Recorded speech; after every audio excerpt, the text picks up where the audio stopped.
però també indicava que el moment actual és un moment de crisi, un moment de decadència, per una manca de projecte europeu, per una manca de model europeu, per una profunda crisi de lideratge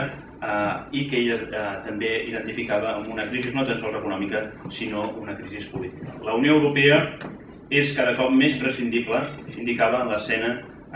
internacional, i les regions, l'Europa de les regions no existeix avui en dia, com a tal, l'Europa dels estats sí que existeix. Aquestes eren les afirmacions del doctor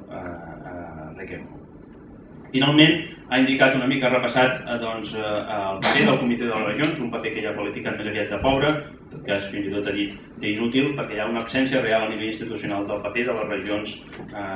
més enllà d'un principi de subsidiarietat que normalment és un principi més teòric que ha portat a la pràctica. Del regionalisme europeu ens ha fet una llarga explicació històrica, podríem dir, des de l'inici a Maastricht l'any 92 fins a la realitat després del Tractat de Lisboa, amb el missatge clar a nivell europeu que no s'han complert des de l'òptica del moviment regional, no s'han complert les expectatives. Finalment, ha indicat l'evolució de la relació Catalunya-Espanya en relació als afers comunitaris europeus amb l'acord de 2004, l'acord CARCE, d'estructurar un mecanisme cooperatiu vertical per integrar el que podríem dir l'estructura autonòmica, el pensament autonòmic en la formació de la posició espanyola a la Unió Europea. Però ell bé indicava que això ha estat 20 anys després, podríem dir molt de temps després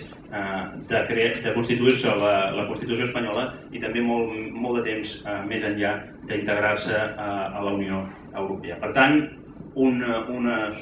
resolucions, mecanismes que han estat escassos i en tot cas sempre de perfil baix. La seva conclusió era que per realitats com Catalunya pertany a Europa continua sent important, continua sent interessant, però és evident que hi ha un abans i un després i actualment potser no ho és tant com ho havia estat en el futur. Finalment, el darrer ponent, Oriano Otokan, ens ha presentat la realitat d'Ístria.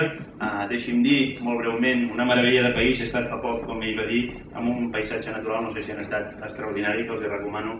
que visitin quan puguin, perquè és molt a prop i és veritablement una meravella de país. Ens ha presentat aquesta realitat, la història d'aquest petit però important regne d'Ístria, amb els seus reis, l'evolució històrica, amb un autogovern que ja tenia en els seus orígens força important i amb una història complicada, molt sovint relacionada també amb la història de Catalunya, no difícil, una història per un territori i una cultura que ha passat per molts governs, per moltes monarquies, per diferents mans, podríem dir, institucionals, però que en tot cas sempre han conservat el que anomenen aquesta identitat multiètnica d'Ístria, que ens ha fet un repàs i que en aquest cas està molt promoguda i molt liderada pel partit que representa el senyor Orián, que és, com ha dit ell, l'únic exemple de partit regionalista al sud-est d'Europa que té responsabilitats importants de govern al seu país. Finalment, per acabar, ens ha mencionat el paper dels clubs, que anomenen clubs socials d'Ístria, podríem dir els casals segurament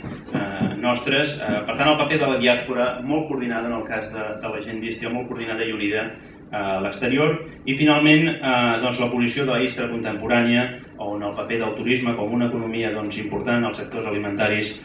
les empreses punteres, l'euroregió asiàtica que han liderat i que té un protagonisme cada vegada més gran, o la inauguració de la primera oficina, en aquest cas regional, de Croàcia a Brussel·les. Per tant, un bon exemple segurament de com el regionalisme pot ser una molt bona via per promoure el desenvolupament socioeconòmic. Finalment, veuen la realitat del futur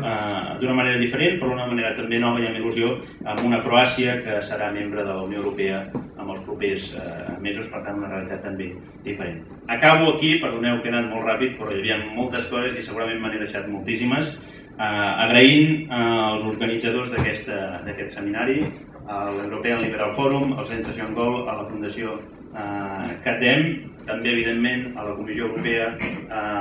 per les seves facilitats que ens ha fet,